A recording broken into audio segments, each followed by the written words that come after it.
change is not linear. It's more the opposite. It's more like a cycle. And that goes for anything that you're looking to change in your life, any aspect or bad habit. We might look, for example, the most common one being alcohol. You know that it's probably good for you to tone it down. You just haven't got around to it yet. Could be drugs, could be partying.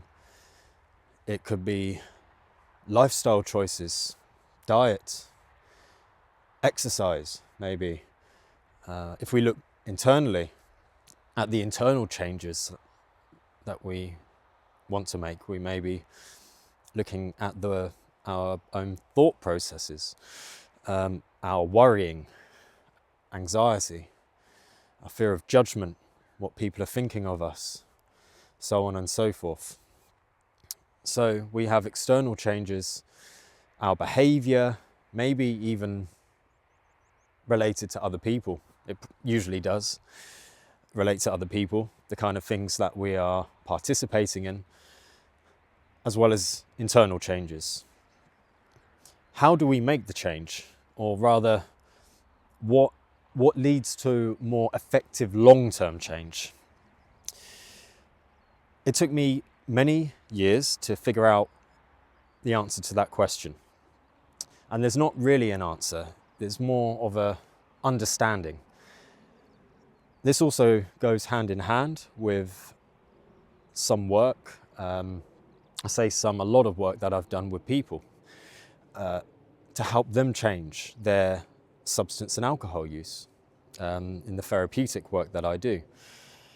So by virtue of doing this kind of work, I stumbled across a particular framework that's used in psychology, the stage of change model.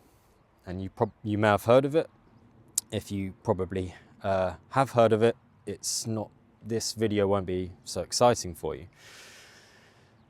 But I came across the cycle of change model some time ago.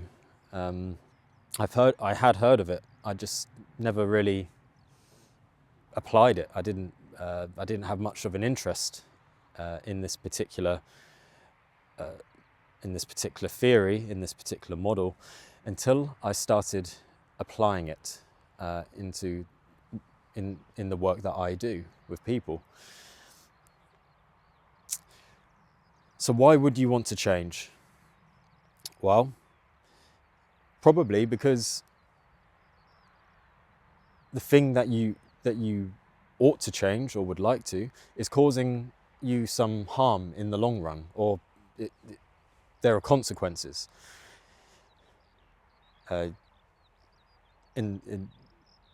Perhaps it's a coping strategy in the short term, and it gives you some relief, but in the long term, it's not doing you any justice.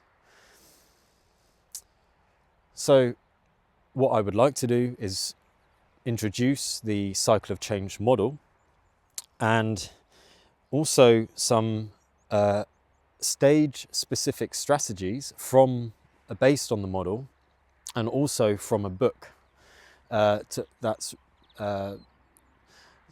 developed by the same researchers that created the model of change.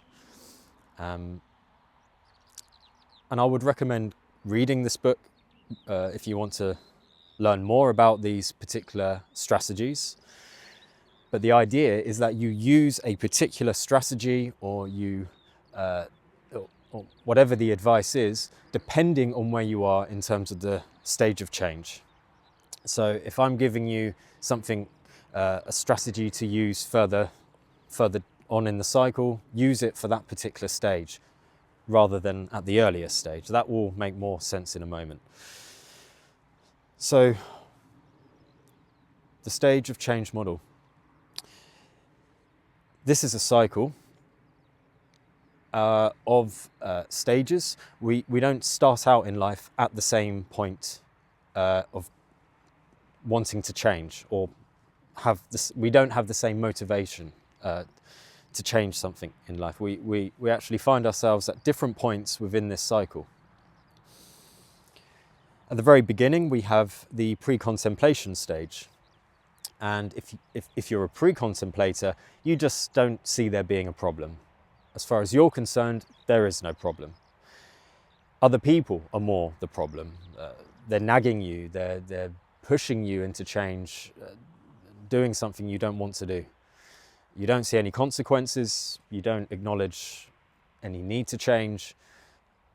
You're very far away at this point from considering anything to do with that part of life that other people see as a problem, but you don't.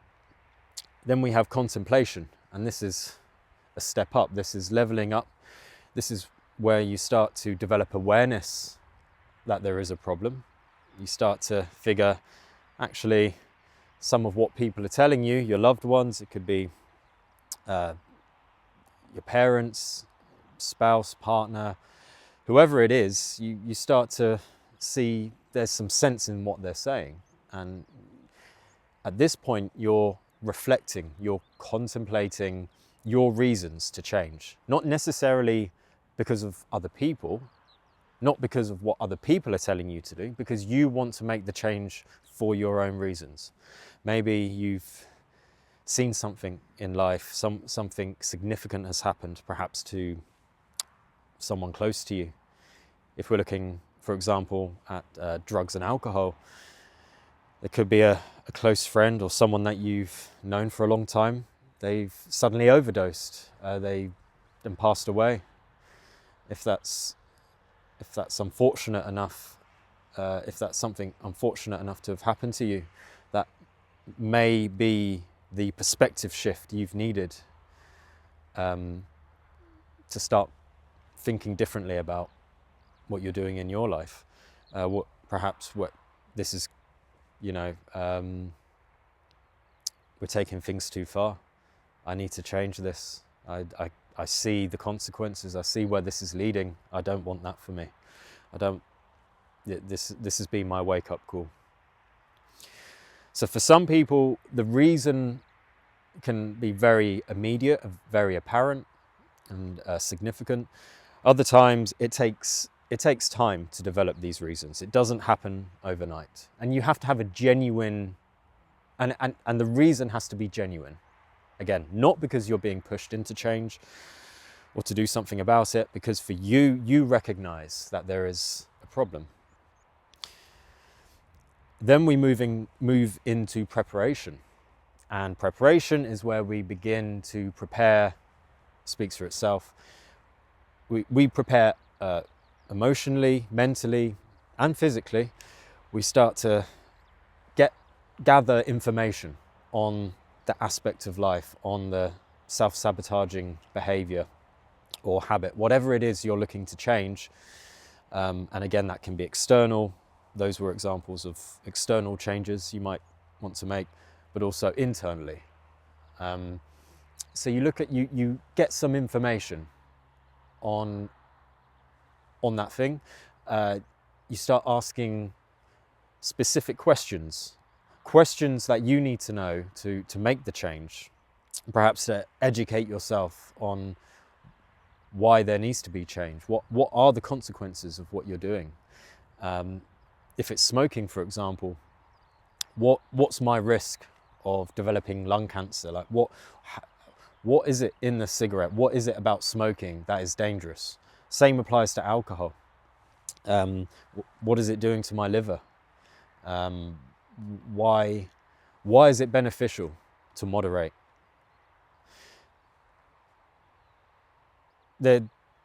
It's gathering the right information and knowing the particular questions around the area you wish to change is what gives you that momentum. It gives also something more specific to your goals, to the actions that you follow up with,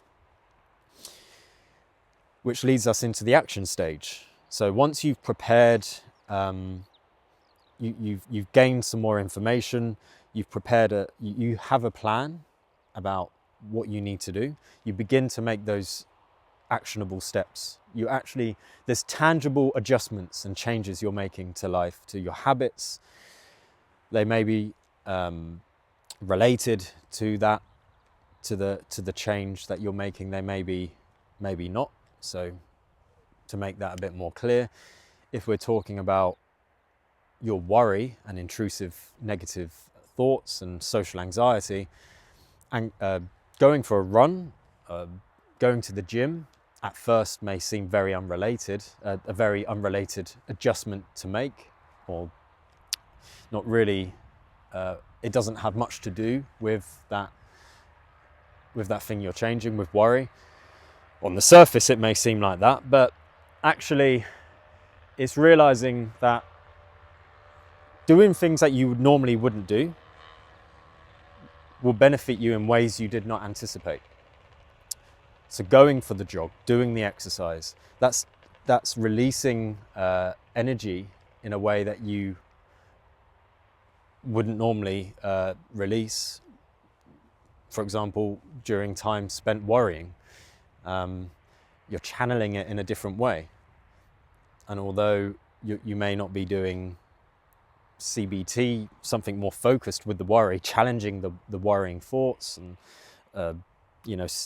seeking information on that, making these changes in other areas of your life will help break the chain of worrying. It will help give,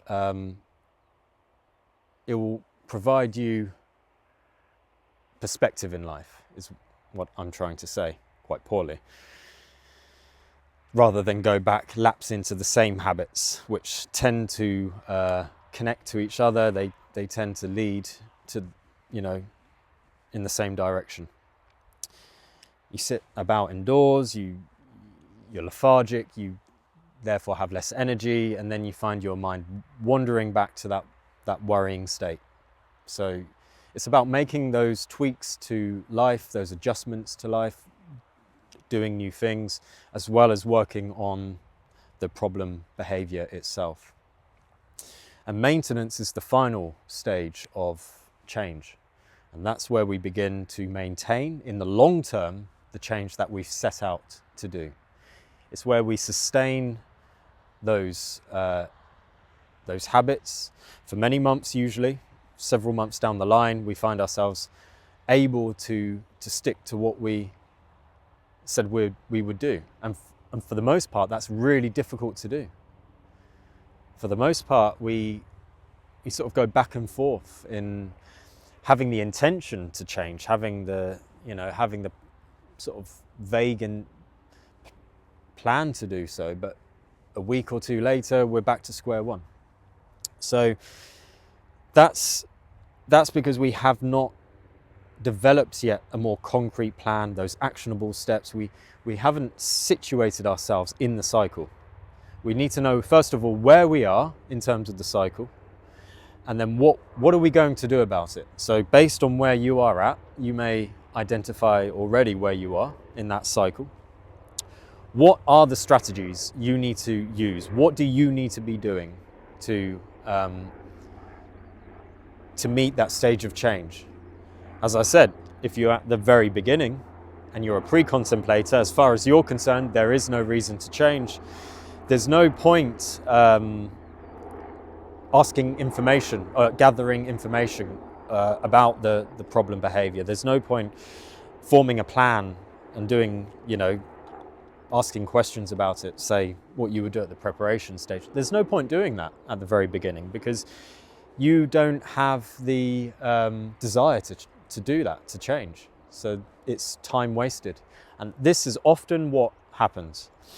So in the book, there's a key point made. Insight alone is not enough. Action alone is not enough. Usually you need the insight/awareness and action together.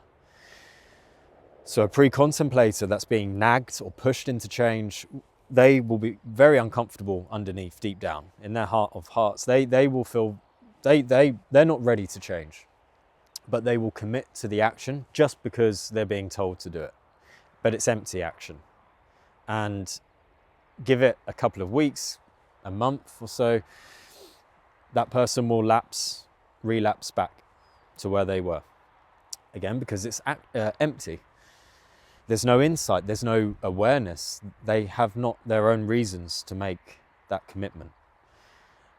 And for a lot of us, it's the reverse. We have the awareness, we know something needs to change, we have the insight, but we just don't have a strong enough plan. It's very vague. There's nothing concrete in what we're doing there. So we need both action and insight. Now, I'd like to jump forward to the strategy per stage I will introduce. There's many more in the book. This is slightly subjective, a bit biased of me to draw on these strategies. There's many more, so just to make you aware of that. There's a lot, and it would take too long to unpack each and every one, so that's why I'm trying to keep it short. Let's jump back to pre-contemplation. The key piece of advice in the book is to be aware of your defenses. Most people, most pre-contemplators are highly defensive about the self-sabotaging behavior, the old habit, whatever it is. They usually we are in denial. We project our negative feelings and emotions about ourselves onto other people and the world.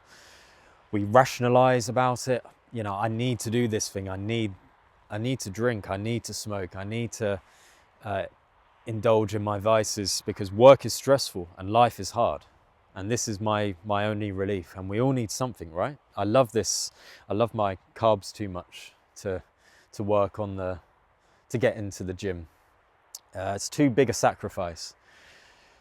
So we have these defenses. We rationalize in that sense. And we internalize. So these are just some examples of the defenses that present themselves. When we internalize the problem, we say that we're not capable of change, we're not strong enough, perhaps we haven't the means, we haven't the resources, whatever it is. So denial usually is the strongest defense. That's why convincing that person, if you're the person trying to help, it's very frustrating because you want to do all you can you see that there is a problem, you see that things are getting worse, but they're just not budging, and that's hard. But trying to convince that person will not work. You need to stand alongside them and explore their reasons to change. You need to figure out what it is, why is it hard for them? Why? And if you are the pre-contemplator, my advice would be, especially to my younger self, being in this situation time and time again, just run an experiment with this. Hear that person out, the one that's nagging you, the one that's pushing you. Hear them out. See what that does with you. I'm denying this, am I? I'm being defensive. Why? Why is that? Ask why. Go into it. Drop the defense, drop your guard a bit and see, if you're going to go ahead anyway, it doesn't matter. So just see what it does with you. And it won't do you any harm. It's just worth hearing the person out, and it may give you some awareness you didn't have before. But the key takeaway from that from the pre-contemplation chapter is to be aware of your defenses and help other people make you aware. So, contemplation. I think the most powerful strategy in the book is asking, whose side are they on? This means asking questions like, what if we throw this to the people associated with the problem behavior? So with drugs, it could be the dealer. With alcohol companies or the supermarkets. Eating, takeaways, and so on and so forth. If it's about your own negative thinking or anxiety, you put it to the thoughts themselves, the anxiety itself, rather than people. What do they lose if I change? What do they, are they going to lose out? That could be financially, it could be in terms of you being a customer. What do they lose and what do they gain if you make this change? Do they want to see a healthier you or to see you as you are now? Do they want you to have more control or less control over the thing that you want to change? And we also pose those questions to the people wanting to help us. What do they gain? What do they lose by seeing us stuck? Do they want a healthier us or not? Do they want to see us to be more autonomous or not? And I think I speak for most people. We want control in our life, but when we're sucked into our vices, when we're indulging in that sense, we have less free will because of cravings, because of urges, because of all sorts of things that keep us stuck. So this is it. Hello. This is it. This is the issue. We are unable to have less choice in that sense because our cravings make us choose the vice and indulge and repeat the same behavior. Most of us want that control, that we want that autonomy. So it's worth asking those questions. When you're developing the awareness of what needs to change and why, ask those kind of questions. Preparation, I'd probably say be decisive. Again, lots of strategies, lots of advice, but I think the one that stands out for me is be decisive about the change. We spend far too long, again, going back and forth, having the intention, having the feeling, but we are not mobilized to do something about that. What I mean by that is we don't follow up. So it just stays a kind of vague idea. We keep it in our mind, like most things.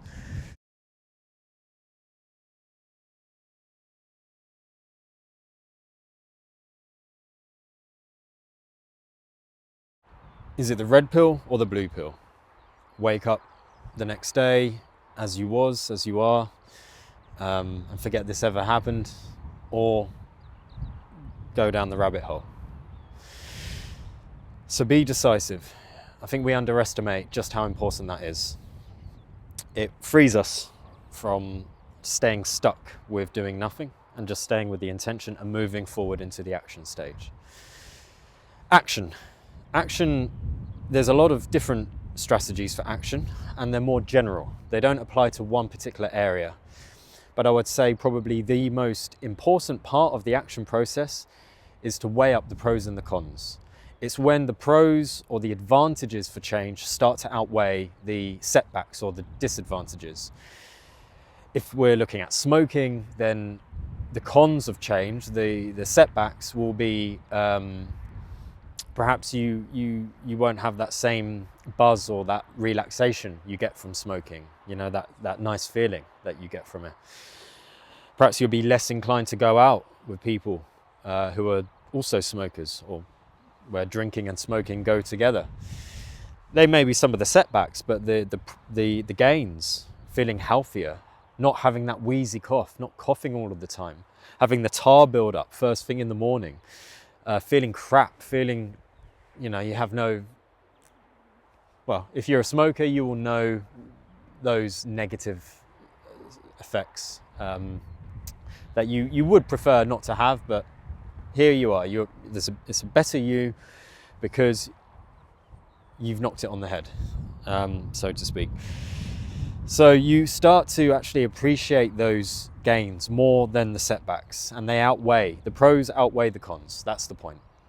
And when that starts to happen, you start to appreciate new values that you've made in life. Like what does that mean? Why is that important? Why is being healthier important? What does this free you up to become? What can you do that you couldn't do before? So on and so forth.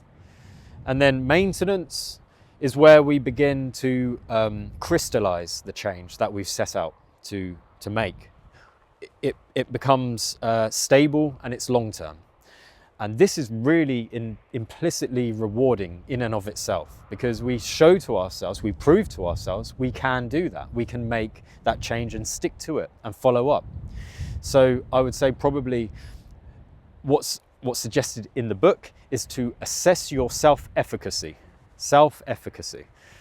And that simply means how effective are you with managing yourself, particularly in tempting situations. So the idea is to rate your confidence in not giving in or going back to old ways when a tempting moment presents itself. So let's take going on holiday. And your goal, your change for many months has been not to drink or to moderate drink. You go on holiday, you get the holiday vibe, the party feeling. Before you know it, that trip to the bar that you've made, it's too late. You've plummeted. Your confidence is plummeted. You know that you're going back to binge drinking or whatever it is that you're trying not to do. So you rate from 0 to 10 how confident you feel in resisting that. Now, if you feel the holiday situation for you is a big fat 0, you rate yourself 0, 1 or 2. That means you have very little confidence with your ability to manage that temptation, and that you will indeed fall back to old ways. If you give yourself a 10, that means that going on holiday, it doesn't matter. It makes no difference to your change plan. So list all of those situations, those tempting moments that could pass you by, that can come up, and they will, because that's life. And you rate your confidence with how you will manage that from 0 to 10. And those situations that are low on the self-efficacy rating scale, you prepare for. So you develop a plan. What are you going to do to curb that temptation? Do you avoid the bars when you're on holiday? Do you go to museums instead, perhaps, and do what you normally wouldn't do? Or avoid certain destinations completely? So maybe some other common scenarios we come across will be work. Maybe you're demoted or promoted. That can go in different ways. Stress in life. Maybe you're dealing with difficult people. Something's happened in that sense. Big life changes. List all of those scenarios and rate your confidence, your self-effectiveness, efficacy. And this time you will have a plan. You will anticipate what will happen rather than just waiting it to happen, which is what we normally do. Thank you very much for your time and attention. I hope this video has been useful. I'm glad the phone hasn't been knocked off by the wind again during this second round. I'm very grateful for that. Any ideas, any feedback that you may have, please put them in the comment section below. I'll be very open to hearing your thoughts. I look forward to speaking to you again soon.